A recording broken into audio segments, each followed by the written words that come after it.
जय श्री कृष्ण दोस्तों, स्पिरिचुअल राही YouTube channel पर आपका स्वागत है। अगर आप असफलता से छुटकारा पाना चाहते हो और जीवन में सफलता की ओर आगे बढ़ना चाहते हो तो वीडियो को अंत तक जरूर देखना और चैनल को अभी तक सब्सक्राइब नहीं किया है तो सब्सक्राइब कर लो। तो चलिए वीडियो की शुरुआत कहानी से करते हैं। एक बार एक देश का राजा दूसरे देश घूमने गया। उस देश में उसका बहुत आदर सत्कार किया गया। उसके स्वागत में कोई कमी नहीं रखी गई। राजा अपनी इस खातिरदारी से बहुत खुश हुआ। जब वो अपने देश जाने वाला था तब दूसरे देश के राजा ने उन्हें उपहार में 2 तोते दिए। दोनों तोते दिखने में एक समान थे। तोतों को लेकर राजा खुशी खुशी अपने देश वापस आ गया। वापस आकर राजा ने उन तोतों के रहने की व्यवस्था शाही बाग में करवाई। बाग के बीचों बीच स्थित पेड़ की डाल पर तोतों को रहने के लिए एक पिंजरा लटकाया गया। तोतों को उड़ना सिखाने के लिए एक प्रशिक्षक रखा गया। 10-15 दिन तक प्रशिक्षक रोज आता रहा और तोतों को उड़ना सिखाता रहा। एक तोते ने बहुत ही जल्दी उड़ना सीख लिया, लेकिन दूसरा तोता लाख सिखाने के बाद भी उड़ना नहीं सीख पाया। जब राजा ने प्रशिक्षक को बुलाकर तोतों के बारे में पूछा तो प्रशिक्षक ने सारी बात बता दी। महाराज, एक तोता बहुत ही जल्दी सब कुछ सीख गया। वो तो राजमहल से भी ऊंचा उड़ने लगा है, लेकिन दूसरा तोता कुछ सीखने को राजी ही नहीं है। मैंने बहुत कोशिश की, लेकिन वो पेड़ की एक डाल पर बैठा रहता है, उड़ता ही नहीं है। मुझे समझ नहीं आ रहा है मैं क्या करूं। राजा चाहता था दोनों तोते अच्छी तरह से उड़ना सीख जाए। उसने अपने मंत्रियों से इस बारे में बात की और बात करने के उपरांत दूसरे तोते के लिए एक अन्य प्रशिक्षक की व्यवस्था की, किंतु दूसरा प्रशिक्षक भी उस तोते को उड़ना नहीं सीखा पाया। इस तरह कई प्रशिक्षक आए, लेकिन कोई भी दूसरे तोते को उड़ना नहीं सीखा पाया। राजा ने फिर से मंत्रियों को बुलाया और दूसरे तोते को उड़ना सिखाने के उपाय के बारे में विचार किया। इस बार मंत्रियों ने गांव के एक ऐसे व्यक्ति को बुलाने का सुझाव दिया जिसे तोते के स्वभाव के बारे में अच्छी पहचान थी। उस व्यक्ति को बुलाया गया। जिस दिन वो व्यक्ति आया उसी दिन से दूसरा तोता भी उड़ने लगा। जब राजा तक ये खबर पहुंची कि दूसरा तोता उड़ रहा है, वो भी पहले तोते से भी ऊंचा, तो वो खुश हो गया। राजा ने फौरन उस व्यक्ति को बुलवाया और उससे पूछा, आखिर तुमने ऐसा क्या किया कि इतने दिनों से पेड़ की डाली से टस से मस नहीं होने वाला तोता उड़ने लगा। व्यक्ति ने उत्तर दिया, महाराज, मैंने वो डाली ही काट दी जिस पर वो तोता बैठा रहता था। दोस्तों, इस कहानी से हमें ये सीख मिलती है कि अपने जीवन में भी हम उस दूसरे तोते की तरह व्यवहार करते हैं। हम ऊंचे ऊंचे सपने देखते हैं और उन्हें पूरा करने की ख्वाहिश रखते हैं, लेकिन हम कभी अपना कंफर्ट जोन नहीं छोड़ते हैं। हम सभी अपने जीवन में सपने और लक्ष्य बनाते हैं।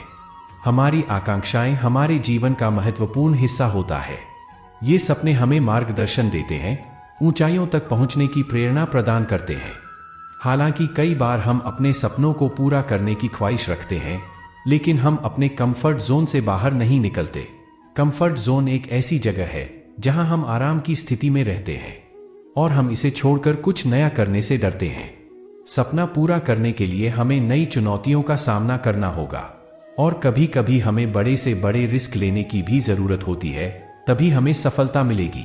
श्री कृष्ण कहते हैं कि सोचो, यदि नदी बीच में ही बहना छोड़ दे तो क्या होगा। उसका पानी ठहर जाएगा और वो कुछ ही दिनों में सूख कर नष्ट हो जाएगी। यही हमारी जिंदगी में होता है।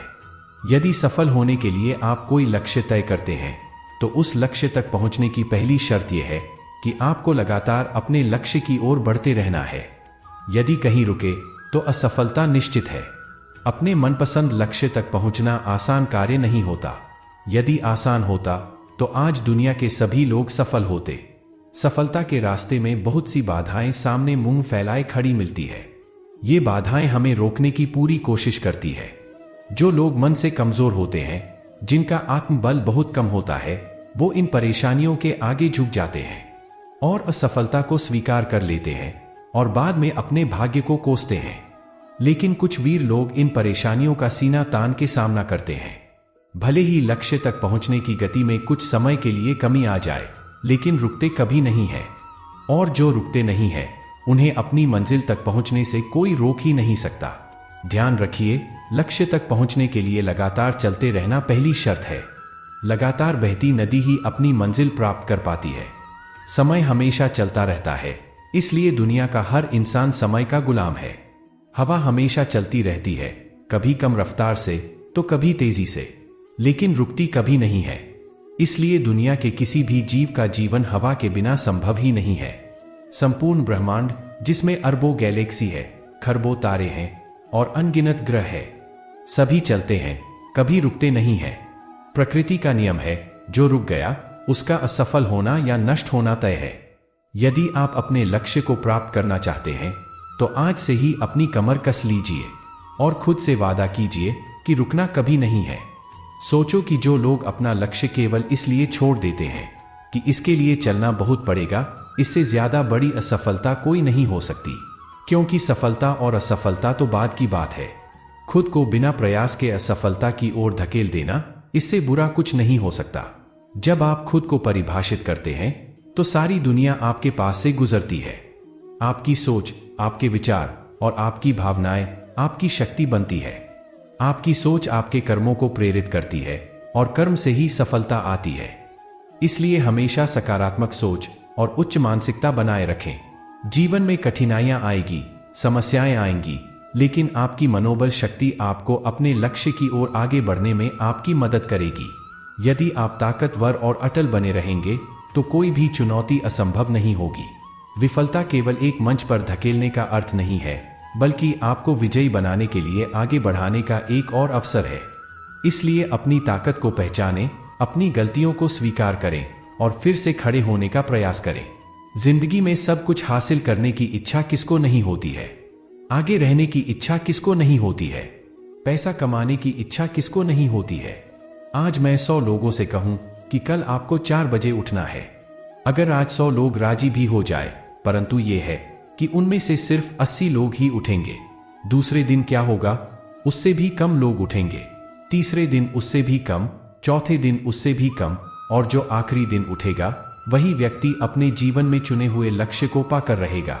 यदि आपको दुनिया के उन 1% लोगों में आना है तो आपको उस माइंडसेट से निकलना होगा जिसमें आपके अगल बगल के 99% लोग फंसे हुए हैं। जिस व्यक्ति ने ठान लिया है इस काम को करना है तो करना है, चाहे हासिल कर पाऊं या ना कर पाऊं। लेकिन जिस काम में मैं इतने दिनों से लगा हूं, जो टारगेट लेकर मैं बैठा हूं, उस टारगेट के इरादे को घुटने टेकने नहीं दूंगा। और जिनके इरादे घुटने नहीं टेकते वही लोग जिंदगी में सफलता हासिल कर पाते हैं। तो उठिए और अपना एक मजबूत इरादा बनाइए और अपनी जिंदगी को अपनी सफलता की ओर बढ़ाइए। दोस्तों, हम आशा करते हैं कि इस वीडियो से आपने कुछ सीखा होगा।